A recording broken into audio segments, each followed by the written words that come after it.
Petrol की कीमतें सातवें आसमान पर है। ऐसे में अगर आप पेट्रोल भराने जाते हैं तो आपके साथ कुछ अगर धोखाधड़ी हो जाए तो फिर क्या कहने। तो मैं आपसे आज बात करूंगा पेट्रोल पंप में जो आम जनता की क्या क्या अधिकार होते हैं और क्या क्या सुविधाएं वहाँ मिलनी चाहिए, ये सारी चीज़ें के बारे में बात करूंगा। तो नमस्कार, जोहार, मैं अभिषेक और आप देख रहे हैं आपका अपना जमशेदपुर का सबसे ज़्यादा फॉलो किया जाने वाला चैनल जमशेदपुर स्टील सिटी।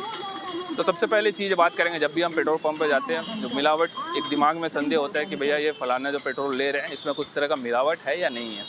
तो इसके लिए सबसे पहली चीज़ आप कर सकते हैं फ़िल्टर पेपर टेस्ट। कई बार आपने पेट्रोल पंप के भीतर बोर्ड वगैरह में भी लिखा हुआ फ़िल्टर पेपर टेस्ट के बारे में आपको बताते हैं कि फ़िल्टर पेपर टेस्ट होता है क्या है। तो सबसे पहले वो बता दें कि फ़िल्टर पेपर जो होता है वो सफ़ेद रंग का होता है। अगर आपने गूगल में सर्च करके देख सकते हैं कि फ़िल्टर पेपर कैसा होता है। तो फ़िल्टर पेपर में जो नोज़ल जिससे पेट्रोल डाला जाता है गाड़ियों में, उसे साफ़ करके एक बूंद पेट्रोल का उस फ़िल्टर पेपर में डाला जाता है और जो बूंद डाला जाता है वो 2 मिनट के भीतर एवापोरेट होना चाहिए। मतलब 2 मिनट के भीतर पेट्रोल गायब हो जाना चाहिए फ़िल्टर पेपर से। और अगर नहीं होता है तो मतलब है कि कुछ गड़बड़ है। और दूसरी चीज़ जो बताऊंगा कि जहाँ पर पेट्रोल ड्रॉप किया जाता है फ़िल्टर पेपर में, वो जगह हल्की गुलाबी होनी चाहिए।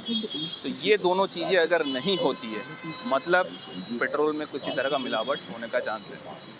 दूसरी चीज़ जो आपको बताता हूँ कि अक्सर होता है कि हम पेट्रोल जब भराते हैं तो दिमाग में होता है कि इस पेट्रोल पंप से मैंने भराया 1 लीटर, गाड़ी मेरा ज़्यादा दौड़ी, उस पेट्रोल पंप से भराया कम नहीं। एक जो क्वांटिटी की जो शंका होती है वो हमेशा हमारे दिमाग में रहती है। तो इसके लिए आप क्वांटिटी का एक टेस्ट भी ले सकते हैं। तो सबसे पहले इसको बता दें कि कोई भी पेट्रोल पंप में जाकर अगर आपको डाउट होता है, आप वहाँ पर जाकर 5 लीटर का एक जार होता है, उस पर आप 5 लीटर भर के देख सकते हैं। तो ज़्यादा से ज़्यादा 25 ml का डिफरेंस आना चाहिए। 25 ml से ज़्यादा डिफरेंस नहीं आना चाहिए। अगर 25 ml से ज़्यादा डिफरेंस आ जाता है उस जार में, और पेट्रोल पंप मतलब 5 लीटर अगर आप डलाते हैं और 5 लीटर में पूरा जार नहीं भरता, 25 ml से ज़्यादा डिफरेंस आ जाता है, तो मतलब है कि क्वांटिटी को लेकर कुछ गड़बड़ है। और 25 ml भी अगर डिफरेंस आता है या 25 ml के भीतर भी डिफरेंस आता है, मतलब है कि इस डिफरेंस को जल्दी से जल्दी ठीक किया जाना चाहिए। और अगर नहीं किया जाता, लंबे समय तक अगर ऐसे ही चलता रहा, तो वो भी फिर धोखेबाजी के अंडर आती है।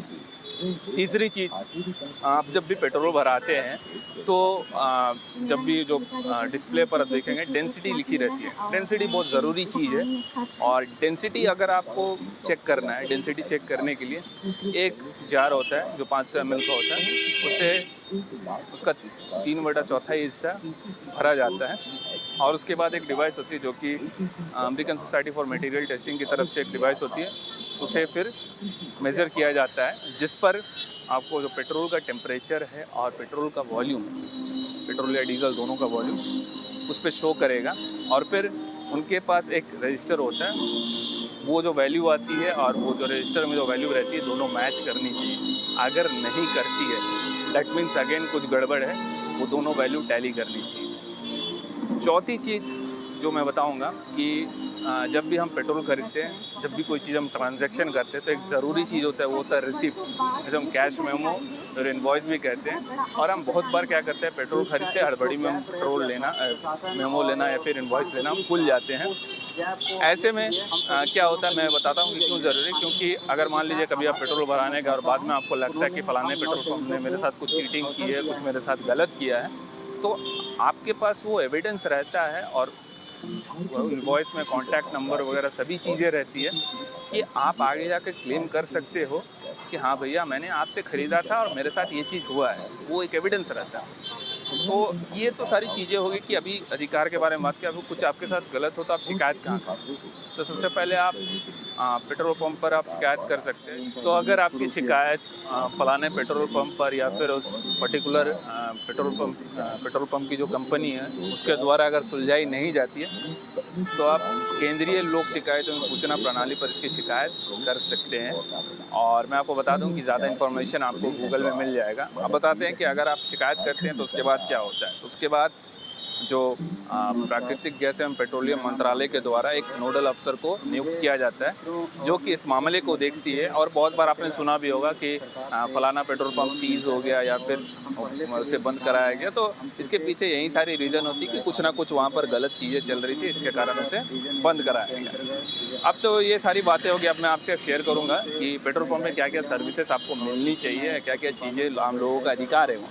तो सबसे पहले बहुत लोग जो गेस कर लिया होगा, जो फ्री एयर है वो मिलनी चाहिए, क्योंकि अगर वो चीज़ नहीं होती है, अब बहुत बार आपने देखा भी होगा कि जहाँ जो एयर प्रेशर चेक किया जाता है या एयर फिल किया जाता है, वहाँ पर देखेंगे आप कि या तो एयर फिल करने का कोई लोग होता है या फिर नहीं होता है, तो वहाँ पर जो कंप्रेसर होता है वो ख़राब होता है या कंप्रेसर ठीक होता है, तो फिर लोग हैं वो वहाँ से नदारद रहते हैं। तो ऐसे में आप इसकी भी शिकायत कर सकते हैं। दूसरी जो चीज़ है, पीने का जो पानी होता है, ड्रिंकिंग वाटर, इसकी व्यवस्था होनी चाहिए। अगर ये भी नहीं होती है तो इसकी भी शिकायत आप कर सकते हैं। तीसरी जो चीज़ होती है वो होती है कि अगर जो एक साफ़ सुथरे शौचालय की व्यवस्था होनी चाहिए, ये चीज़ भी नहीं होती, आप इसकी भी शिकायत कर सकते हैं। चौथी चीज़ आपसे बताना चाहूँगा कि जिस तरह पेट्रोलियम ज्वलनशील पदार्थ है, तो अगर मान लीजिए कुछ हादसा वगैरह होता है, तो इसके भी प्रॉपर इंतजाम होने चाहिए, जैसे कि फायर एक्सटिंग्विशर हो या फिर रेत की जो बाल्टी है, ये सब चीज़ें वहाँ होनी चाहिए। पांचवी चीज़ें जो मैं आपसे शेयर करने वाला हूँ वो है कि अगर कुछ अचानक से घटना हो जाती है, एक्सीडेंट वगैरह, तो आपको जो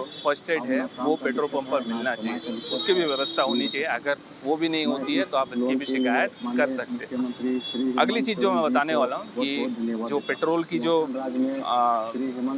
प्राइस होती है, और पेट्रोल पंप 12 घंटे या 24 घंटे, क्योंकि आप देखिएगा शहर के पेट्रोल पंप 12 घंटे होते हैं या फिर जो हाईवे के पेट्रोल पंप होते हैं वो 24 घंटे के लिए होते हैं, तो ये सारी चीज़ें डिस्प्ले में होनी चाहिए, ये भी ज़रूरी चीज़ है। नहीं हो तो इसकी भी शिकायत आप कर सकते हैं। और उसके बाद बताते हैं कि जो अगर जो पेट्रोल पंप में जो कर्मचारी है और स्टेशन मैनेजर है, इन सबों का नंबर भी होना चाहिए डिस्प्ले में, क्योंकि अगर मान लीजिए शिकायत वगैरह होती है तो तुरंत वो लोगों को, ग्राहकों के लिए एक सुविधा हो जाती है कि हाँ तुरंत कॉल करके वहाँ चीज़ों को क्लियर कर सकते हैं। ये भी चीज़ें पेट्रोल पंप पर होनी चाहिए।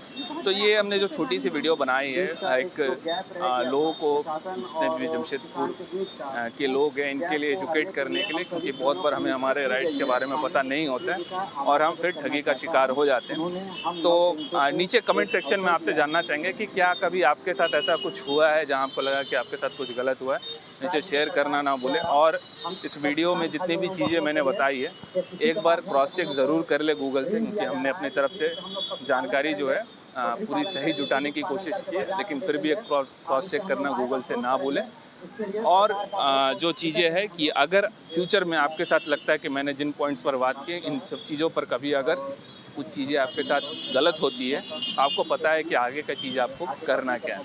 तो उम्मीद करते हैं कि आपको ये वीडियो पसंद आया होगा, और ऐसे ही वीडियोस के लिए हमारे साथ आगे बने रहें। जल्दी मिलते हैं आपसे अगले वीडियो में, तब तक के लिए मैं अभिषेक, कैमरामैन KW के साथ आपसे लेना चाहूँगा इजाज़त। धन्यवाद।